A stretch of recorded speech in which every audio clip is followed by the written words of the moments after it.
since the start of the YSL trial in Fulton County, and the trial is now on pause as we wait to hear whether the judge can stay on the case. Today in court, Judge Rural Granville handed the question of his recusal off to another judge to decide. Defense attorneys want him to step away from the case following a private meeting between the judge, prosecutors, and a witness last month. Today, the judge announced he will make transcripts of that meeting public and insisted that he did follow the law. There was no timeline for when the trial could start up again. Rapper Young Thug has been in jail for more than 2 years now as he and other defendants stand trial for alleged involvement in a gang called Young Slime Life. All right, so in this article by the Atlanta Journal-Constitution, I'm going to go over a little bit of the transcripts, but I'm going to give y'all what I felt was most important. And pretty much this is all really about him not testifying and going to jail, but let's get into it. So Glanville said that Copeland getting hurt could be a collateral second and third order effect. According to the transcript, let's pray it doesn't happen, but first he has to give his testimony, the judge said. So the biggest thing what this is they was trying to scare Mr. Copeland to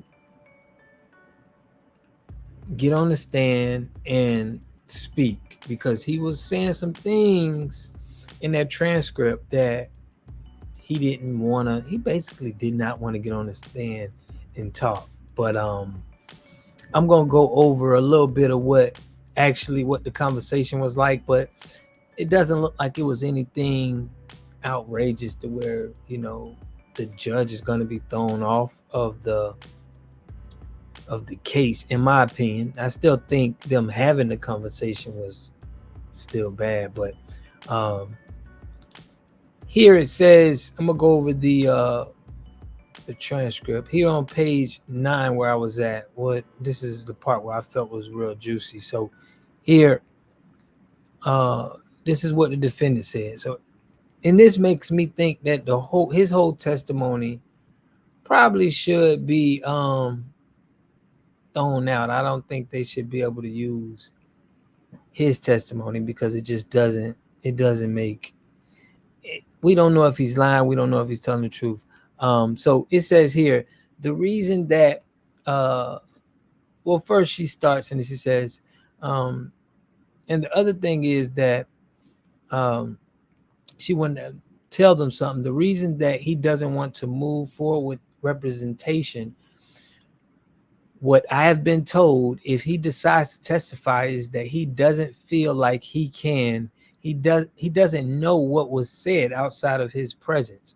So he doesn't feel like he can adequately represent him or counsel him because he doesn't know what was told to the state when he wasn't there.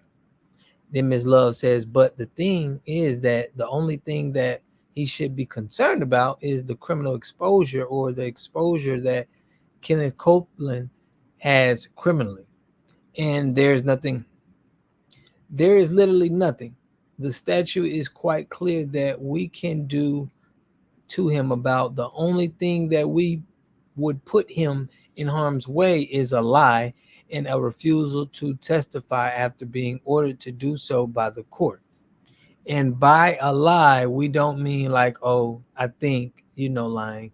It would have to be, something obvious, because we can always impeach. But if he literally perjures himself, that's something different. We can't help that. We can't control that. We would only tell the truth. I don't care how bad it is, just tell the truth. So, like he says, I didn't go down to the police station, and I think part of his challenge, Ms. Bumps, may be that you need to assure him, look, I'm going to be here, and if you think that they are asking you a question, they being the state or defense is asking you a question that's going to bring out other crimes, that he's going to be able to look to you and say, can I have a chance to talk with you? Miss Love, that's exactly right. She put, see, but that's just it. No, he's not. Hold on. That's just it, Judge. The problem is that there's been an assertion that the people are representing, and I'm not talking about you. So they're basically just he don't want to get on the stand, and they want him on the stand, and they're saying that they can leave him in jail for the whole length of the trial. That's what it's all about. It doesn't seem like the judge was in any situation where he was, doing anything malicious, but Young Thug has a pretty good lawyer over there, so we don't know what he'll be looking at and how he'll be dissecting this information and could spit it out to the public. And he may find some flaws in this, but let me know what y'all think in this situation. They're postponing the trial and to see if the judge needs to get kicked off. I don't think he's going to get kicked off. I think he's going to stay once they review all of this and see what happened in the transcripts. And I think he'll be on the case. But let me know what y'all think in the comments, man. I'll catch y'all in the next video. Peace and love. Make sure you get your free water test at envirely.com. Here we got Mr. Pollock. He had a cornfield. He took advantage of a free water test from us. And this is what we found in this water. We found sulfur. We found hardness. And we solved these problems with an easy fix of 2 tanks. So get your free water test today. Stay blessed. Click the link below.